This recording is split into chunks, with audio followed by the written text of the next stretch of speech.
Bangkok has over 400 temples, but let's be realistic, you probably don't have time to visit all of them. So today I'm taking you through my top 5 temples that you must see when you visit Bangkok. Of course, it covers the famous Wat Pha Keow, Wat Arun, and the reclining Buddha, but I'm also going to tell you about 2 more that most tourists will skip. So let's go. Let's start with Wat Arun. It's one of my favorite temples in Thailand. It's a little bit different to all the temples that you see in Bangkok that have the same type of roofs and decoration, and it's because it's from the Ayutthaya period. It's almost 400 years old, and it has the Khmer style. Wat Arun is also known as the Temple of Dawn, and it's like because for sunset and sunrise, it's just so beautiful. It used to house the Emerald Buddha, one of the most important relics in Thailand, just before it was moved to Wat Pha Keow. And the thing that I really like about this is all the porcelain and the seashells and little details cooperated in the temple. The best way to get there is via riverboat. You can watch this video if you want more details about public transport in Bangkok and also about the riverboats and how to get around to the temple. One thing that you have to note for every single temple that you visit is that you have to dress appropriately. So that means cover your shoulders, cover your belly, and make sure that you cover your knees, as a woman at least.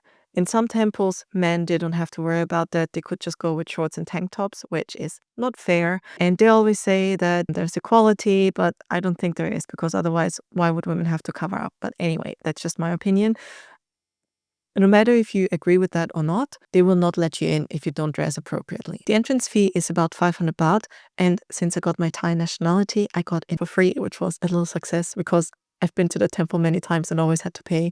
Or actually, my parents paid when I was a kid, but yeah, it was nice to get in for free after visiting it for so many times. The thing that I noticed that was different this time around when I came to visit was all the people taking selfies and even having full-on photo shoots there. I'm not sure how this came about because the traditional Thai clothes, they don't cover your shoulders. So I thought that that wouldn't be appropriate clothing, but maybe it makes them so much money that they don't care anymore. When you come from the riverboat, you get the full-on view, and then when you're in the temple, you can see all the details, all the little porcelain and stuff. Some of the porcelain reminds me a lot about what you see in Portugal, so it's just super pretty. So I understand why it kind of turned into a photo shoot destination, but at the same time, it takes away some of the magic. However, it's also a lot of fun to people watch. One thing that you might find a little confusing is when you see some people crawl under the bed. So in Thailand, the different kings are called Rama, and then they're numbered based on the order. So the current king is Rama 10, and you can find Rama 5's bed in the temple. So Thai people like to kind of interact with some of the relics, and that's meant for good luck and to brush off like bad shadows and bad ghosts. If you wonder what they're doing there, it's because of that. And the temple is just stunning. Like, you can spend hours and hours there. I think we spent around like a good 2-3 hours there. Just make sure it can get really hot. So avoid lunch hours because that's when it's the hottest in Bangkok. Maybe bring an umbrella and definitely bring a hat and some water because it's crazy hot in Bangkok. But that shouldn't stop you from enjoying the beauty of the temple. And it's not just the temple itself that you can visit. You can also go around, it's like kind of like a bit of a park. They have a little coffee shop outside if you want to have a break. And they also have a little area where they plant a lot of bonsai trees, which is so beautiful as well. Either way, I highly recommend people watching. It's so much fun, and you can see that people are enjoying it despite the heat. Like, it's actually really fun to watch. There's also like a little mountain. There are different sections in Wat Arun, so feel free to stroll around. There's an area where a lot of Buddhism is explained. So if you want to learn more, and I highly recommend that you do learn more about Buddhism because it's more a way of life almost than just a religion. Once we finished visiting, we went through the back exit, and there we found all the shops where people can rent the traditional Thai clothes, and they offer it with like hairdressing, everything. If that's something you're interested in, go do it. Be part of the crowd. At the same time, I feel like it takes away from what the temple is. It looks like it's just a photo spot. So if you do that, just keep in mind it's a temple. But I'm not sure if it's actually a temple where they still do full-on ceremonies. But from the amounts of crowds, and at least the time we were there, it seems like it's almost like a museum or more like a photo shoot area. But either way, the temple is stunning. It's one of the oldest temples, so it's 100% worth checking it out. So yeah, when we left, We went past all of the clothes rental stores, and then we found this lady selling coconuts, and we had to get one because it was just so, we were melting. And then we hopped on a taxi to get to our next temple. Another beautiful way to see Wat Arun is by simply going to the opposite side of the river and watch it. You get a similar view as to when you arrive on the riverboats. And I highly recommend that you reserve a table with the restaurants there. There are a couple that are a little bit more fancy. Some might be a little bit more budget friendly. But if I'm honest, I always forget to book. I always make the plan that when I'm in Bangkok, I'm going to make a reservation with the best view to the temple. And I always forget. And then, of course, it's always booked up at about like 1 week, 2 weeks before. So as soon as you know that you're going to Bangkok, just make a dinner reservation to make sure that you have a spot if you're keen for having dinner with the nice sunset view. But of course, you can just go to that area and watch it. Like, you don't have to spend the whole evening there. If you want to have a nice sit down while the sunset is there and you haven't made it, and you're a bit like me and you didn't plan in advance, I highly recommend the coffee shop called Bibi's Cafe. You basically go there, coffee is very affordable, and that's what most people do. They literally go get a coffee and then they chill in the garden, and everyone's waiting until like the prime seats. I think there are like 2-3 tables in the front. As soon as someone leaves because they got all the pictures done, the next person is going there. So yeah, Wat Arun has become kind of a very photo focused temple, but don't let that push you away from visiting, because it's still a stunning temple to visit. The next temple I'm going to tell you about is still a bit famous, but not as often visited as the other temples in Bangkok, and it's the Marble Temple. The locals call it Wat Ben. It actually has like a longer name, but it's just Wat Ben, which reminds me a little bit of Big Ben, but not the same thing. Wat Ben, or the Marble Temple, is definitely one that you should visit. The reason why it's one of my favorite temples is, if you're new here, hi, I'm Lizzie. I'm a freelance UX designer and digital nomad, and this channel is all about how you can create a work life that works for you. So I usually talk about freelancing and entrepreneurship, like in the Freelance Blueprint podcast. I also talk about being a digital nomad and all the things that you can do while you're traveling, like in this video. So if these topics are things that you're interested in, don't forget to hit subscribe, because it was one of the teenage memories that I still remember. So there was this time, I don't know how old I was, like maybe 14, 15, maybe a bit younger. And I would go to Thailand with my parents and my sister. And usually we would go shopping, my sister, my mom, and my dad would do the touristy things. And my sister would always be like, oh, it's so boring, another temple. And then one day I thought, why do we always go shopping? I actually don't enjoy shopping. It's a lot of walking, it's putting things on, and then it's I had no idea about consumerism, fast fashion, and how bad that actually is at the time. I mean, I was a teenage girl. Then there was the option to go to the temples with my dad. And I was like, you know what? I do think I prefer that. And I went with my dad and asked him to send some pictures, not realizing that there were actually no pictures of us. He just had pictures of the temple. And when I went back in 2025, the temple pretty much looks exactly the same. The thing that's interesting about it is that it's the temple that's also displayed on the 5 baht coin. But you have to get the 5 baht coin of King Rama 9, not Rama 10. So make sure you have like one of the older coins, and then you can see the temple in the back. We were super lucky that we got there in the evening, because it turned out that there was a ceremony. We were there around 5 p.m. and it was super quiet, and it was such a nice, refreshing, calm visit, especially after the whole Wat Arun photo shoot madness. When we got there by taxi. You could also take the riverboat there, but you will probably have to get the canal ones in the back rather than the big Chapraya riverboats. And the taxi driver, he dropped us at the back, so nobody asked us for an entrance. And then when we went to the main temple, we saw that there is actually an entrance fee that you have to pay from the front. So maybe the taxi driver thought, oh, I'm going to save them some money. Maybe it was just the easier route for him, but make sure that when you go to the temple that you also pay your fee. But luckily, because of my Thai nationality, I didn't have to pay the fee. So yes, you could dodge the entrance fee, but don't do it. When we came through the back entrance, there was also this somewhat spooky looking tree.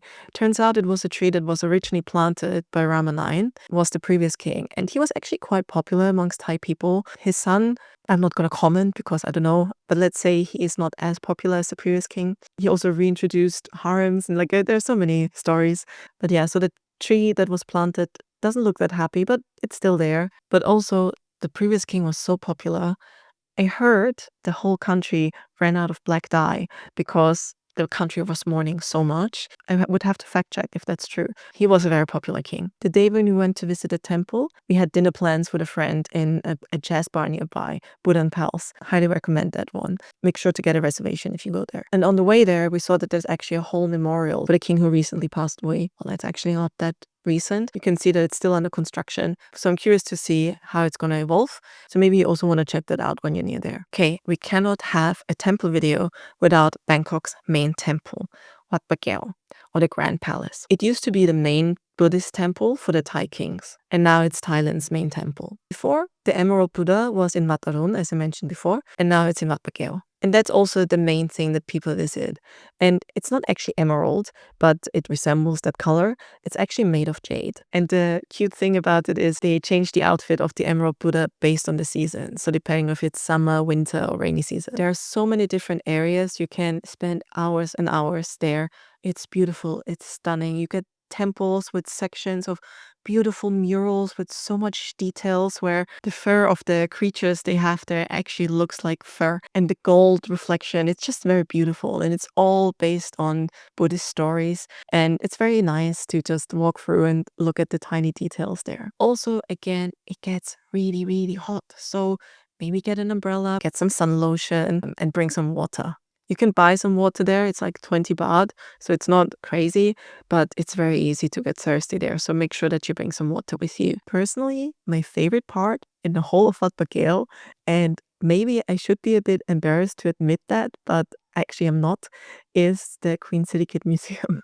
And the thing is, I'm not a huge fashion person. I enjoy good style and I love when someone designs things, but I just love Thai traditional clothing. And I also heard that Queen Sirikit was actually very, very important about making Thai silk famous because she made it interesting for people again. It used to be this old-fashioned material, but then when she started to go to visit the Queen and other important people, she would wear these beautiful Thai gowns, and they put all of the gowns that she was wearing to important occasions in that museum. And the best part is it's air conditioned. I didn't pay entrance fee at Wat Pha Keow because of my Thai nationality. I only got my birth certificate at the age of 35. All the money that I could have saved, or my parents could have saved on temple visits. But to visit the Queen Sirikit Museum as a Thai person, you have to pay 100 baht. But if you already paid the 500 baht entrance fee to the main temple, you can get in there for free. Definitely go there just for the refreshing AC. But if you're interested in a little bit of fashion, it's also nice. And if you have children, they might like it a lot because I felt a bit like a child going in there. Because when you visit, they give you a couple of leaflets, and one of them is one where you can collect stamps. You have a bit of a schnitzeljagd. It's fun. You have to find where those stamps are, and if you can get all the stamps that you need. There was also this one section where you can take some sort of selfies. You would go into this interactive area of the different phases of Bangkok or like dressing styles, and you can watch and see if you can find yourself there. I found something which could be me. I'm not sure if it's just a previous guest who took a selfie, but it's definitely fun. It's air conditioned. The thing that's more fun is watching other people observing themselves and finding themselves. For me, that was actually almost the best part of the whole Wat Pha Keow. I'm a bit ashamed to admit that. The other temple that you should visit, and that one's also on everyone's list, that's the reclining Buddha, Wat Pho. And it's huge. It's like 50 meters high and over 40 meters wide. And it's stunning. I didn't visit recently, so I don't have footage, but definitely go check that one out. It's pretty much between Wat Arun and Wat Pha Keow. So if you want to do a whole day of temple visits, you can all visit them in one day. I recommend to keep some space between the temple visits because I think after a while, everything starts to look the same and you stop to appreciate the beauty of the details. So I would not recommend to do all temples in one day, but it depends on how much time you have. So the one that most tourists skip is a little bit outside of Bangkok, but still within Bangkok, this temple. And I don't actually know the name of it. Wat Phagnam Pa or Ta, Pasi Chai something. I'm sorry, I probably completely ruined this. It looks like this, and it's beautiful. It's a huge Buddha statue. It's like humongous. You can see it from the distance when you drive up there. You can see it peek through the buildings. And when you enter, there's this pagoda where, like this area, this dome where the whole ceiling is painted in this emerald green, and you feel like you're with Peter Pan flying through the skies, and it's just magical. It's so stunning. The details there, it's so beautiful. So I highly recommend that you go visit there as well. You can get there via the BTS. It's like almost one of the last stops. And if you need any help getting around Bangkok and how to use the BTS, you can check out this video here. All right, these are the 5 temples that I highly recommend that you must visit when you come to Bangkok. If you liked this video, please leave a thumbs up. It would mean a lot to me. And maybe you even want to hit subscribe. And if you're watching this, it means chances are you're coming to Bangkok. However, if your itinerary also covers Chiang Mai, I recommend that you watch this video next. Thank you so much for watching, and I see you in one of these next.